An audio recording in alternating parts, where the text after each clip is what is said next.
Number 3, in a conversation with Games Industry International, Ready at Dawn's founder Rue Weerasuriya, I think I'm saying that right, Wow. went off on the used game model, and used game model that he thinks is injuring both developers and consumers. Quote, I think the problem is right now there are retail outlets that are basically really taking everyone for a ride. You can't make a living at the expense of everybody else. I love End that quote. story, by the way. He said in part, yeah. Ready at Dawn. Him being at a GameStop and somebody was like, "Oh, well, here's a new copy." You got the wrong guy. He's like, "Hey, you got the wrong guy." They tried to sell him like a game, and they sealed up the used one, and it was like, "Oh, it's new," and he flipped out. He's like, "You don't do that to me. I make games." It's awesome. I love that. He's just like that story makes him sound like a 90-year-old man. You got the wrong guy. I'm picturing this high school student crying who works at GameStop. Poor My kid. manager just said He's like, "I just fucking lost it on him. I went nam on him." Yeah, he's an interesting dude. I met him for the first time at E3, and I interviewed him for a little while. He's super into history, so we there you go. And the order is obviously all about history. And that's Wrong what history. And that's what Ready Dawn's All those working on. blimps and everything. Yeah. Yeah, it's like it's alternate weird alternate history kind of thing. But you can see his full quote and all the context and stuff at Games Industry International. We also have like kind of a distilled version of it on IGN. I think he's somewhat right. That like his solution is not to get rid of used games, but to cut into the profits that the stores make and give it to developers, which I think is fine. How do you go about doing that? I don't know. You have to figure out a new way to sell games or a new system in which these games. David Jaffe had a pretty good idea, which was sort of. Do you remember He's that? first. It was like you mother. like this kind of time locked thing where for two or 3 months, like you couldn't sell your game, and then you could, and so basically you had to have it for this amount of time. Then you could only sell it back for so much. Or I'm paraphrasing. Sure. Right. It was less just like what I find disgusting is when you go to a GameStop and you're there to buy a game the day it comes out, and there's a sign underneath that says "Sell this back, tomorrow for $40." Yeah, and it's like really like maybe just sit with something for a week and see how you feel. Yeah, there's just all these conflicting interests, right? And retail is the least important interest as far as I'm concerned. And they are like the thing is GameStop is going to die. Yeah. Like it's just a matter of like when it's going to die or how adapt. it's going to. I mean, I don't know if it's going to. It might adapt into an online only retailer, and which point then it's going to sell codes and all these kinds of things because Amazon will put them out. There is some. They're going to have to overhaul their business model drastically, but they could survive, right? At least for a little while. I'm not saying permanently or anything, but I can see them buying themselves a few extra years by being the store where you can go to buy codes, and also for selling those codes online. Because the thing is, like right now, and this will probably change too, but right now it is kind of difficult to Mitch, for example, needed a Canadian PSN points card because he has a Canadian PSN account and can't use an American PSN code on it. Buying a code was like near impossible. He had to finally have someone in Canada buy him a physical card and mail it to him. Sure, but that's a very specific instance. Like for example, if I wanted to download The Last of Us, I turn on my PS3, I go to the store, I see a big picture that says The Last of Us. 15 minutes later, the store would load. Yes. Just to be clear. So their design on their end is not the best thing in the world, and their search sucks. But I see a big picture, I click it, and I'm downloading it with money in my wallet, right?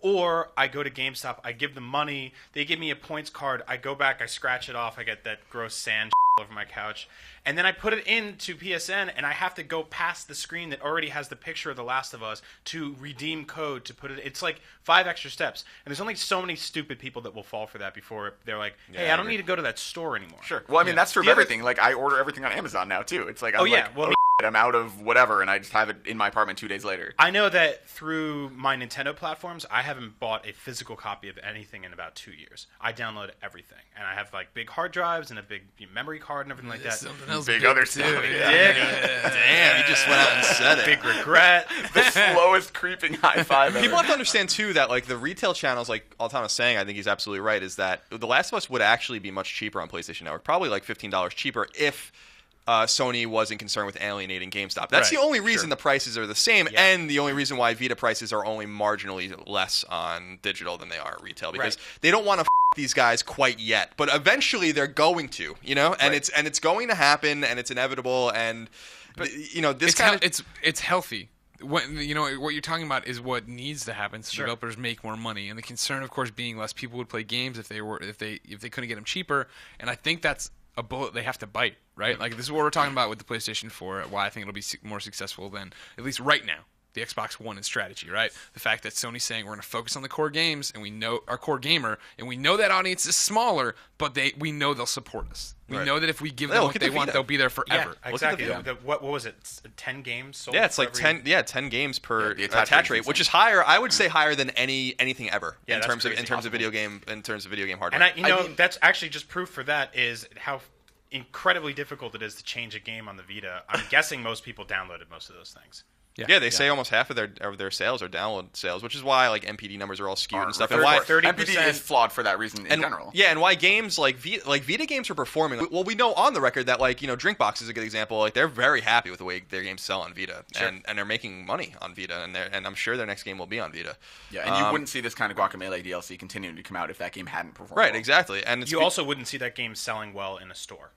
No, If you walk into a store and you're like, "Hey, it's a cartoon lucha libre wrestler on a platform no one owns. $60. Call of Duty has dogs." I guess that's what I'm saying, though. I mean, people flipped out at Microsoft for their DRM solution before they reversed their policies, which was you can only lend it to one person. It was this big, complicated thing, and obviously that wasn't the specific way to go. But there will be some solution there for reselling digital goods. There has to be, and GameStop is crazy if they don't have a billion people researching what that solution is, because there has to be some kind of way to allow there to be a secondhand market in this industry, and I would imagine that will apply to digital goods in some capacity. Sure. I think the last thing that's really the holdout for retail is collector's editions, box sets. Big, giant things that entice people to actually make physical purchases these days. But I think even there, you can still have, like, Last of Us, it's $100, comes with the code for the game. I don't need the box anymore. I don't care. It's just a paper sleeve. They don't even put manuals in those things anymore. Yep. It's a flimsy plastic box with a paper sleeve. So give me the download code, give me a cool statue for my desk, and then maybe, like, a map or a poster or something like that. Yeah, or even, like, I mean, we were laughing, the Club Nintendo Award for Platinum this year is a physical disc, a Majora's Mask soundtrack. And it's like, a soundtrack is awesome for some of these games. Like email me a download code, you know? Like, it's the same thing for special editions. Like, I agree, I'm a big nerd for statues and all that stuff, but at the same time, like, you're probably right. I think we will evolve to a point where special editions can still be a thing that exists. Maybe it's only through the web store or whatever. They print them on demand or something. But you get a statue, and then you get codes for everything else. So you get your exclusive DLC and your game and your soundtrack all as codes. That pretty much already happens, right? Like Injustice, you got it and you opened it, and then there was a code for the costumes. But there was still a disc for the game in there, though. Yeah. The other thing I want to say in the comments of that story about Ready at Dawn was, like, people insist on using that used car analogy. It is the worst. The worst analogy. Refresh me on that. Like that, like I can sell my car back. Yeah, you can sell your cars. Car companies don't seem really concerned. Are you kidding me? Car companies were horrified. That's why they all sell used cars now. They like figured out how to get in. Used cars were a big deal in the car industry decades ago, and they like started to buy their cars back and sell them again. So like you have to understand, if you're using that used car analogy, it is literally the worst possible analogy to use to defend the used game. Oh no, sales. It's literally the worst. I could say you could say hamburger meat is a toilet bowl. That anybody I saw dumb enough used. to say that is driving a car. That's dangerous. You're an idiot. Get off the road. Go. I think there are legit analogies about things. Like, I think books are actually a much better example, or like CDs. Sure. But like when people are like, you could buy your car, like the car industry was horrified by used cars. Are you kidding me? Like, go read about it. What? You drove it around for 10 years and killed things and covered it in rust? Yeah, bring it on back in. Leave it in the lot. We'll be fine with that. Show me a car dealership that doesn't try to buy your to try to get your car back when you're buying a new car. They want it back so they can sell it again. Yep. And this was something they the car dealerships, the car companies themselves got in on. Certified used cars and stuff like that. Like Mercedes is famous for that. Also, used car salesmen sort of became synonymous with some of the worst people on the planet. So if you want those guys in the gaming sense peddling your wares to you, no thanks. Yeah, everybody really respects the GameStop guy. Everybody has a great idea. Everybody heard from that story. Yeah. Everybody has that story of that GameStop guy they hate. Yeah. I don't go in. The last time I bought anything at GameStop was when PS3 Slim came out, and I think that's the last time I ever stepped in a GameStop. That's impressive. Yeah, I was on a hiatus for a long, long time because I went in to buy Prince of Persia from a GameStop in college. And it was like the one in town, and he gave it to me. He's like, "Do you want the strategy guide?" I'm like, "Oh man, I'm good." He goes, "See you tomorrow." And I was like, done, never again. And I eventually ran into somebody at a bar who worked there. I was like, "That guy's gone. You should come back." Yeah, my last time was with awesome. you. It was Amazon doesn't sell Nintendo products, so we pre-ordered our Wii U's in right, person right, at GameStop, and that was the last time and I was I had to in go one. pick it up there too. And I remember Yeah, everyone when you got when that procession that went to GameStop at Powell to pre-order, there were people that left behind like, why are you doing this? Yeah. Never regretted that decision. We get excited for video games here at IGN, even when they don't turn out that great. I'll buy a Wii. Like I said, I'll buy a Wii U when it's priced what I think it's worth. Just like the PS3. Well, I didn't buy a PS3 until it was $300. A lot of people that listen to this podcast for a long time know that. I refused to buy one until it cost exactly what I thought it was worth. And with the Wii U, we're talking about $150. I mean, like right now, it is cheaper to buy a Wii U, the basic Wii U, and Earthbound. It is cheaper to buy that than it is to find a copy of the actual Super Nintendo version of Earthbound. So if you're in the market for Earthbound, I'm playing Earthbound for the first time right now. And oh my god, it's so good! Fantastic. Welcome to Earthbound. Yeah, welcome to Earthbound.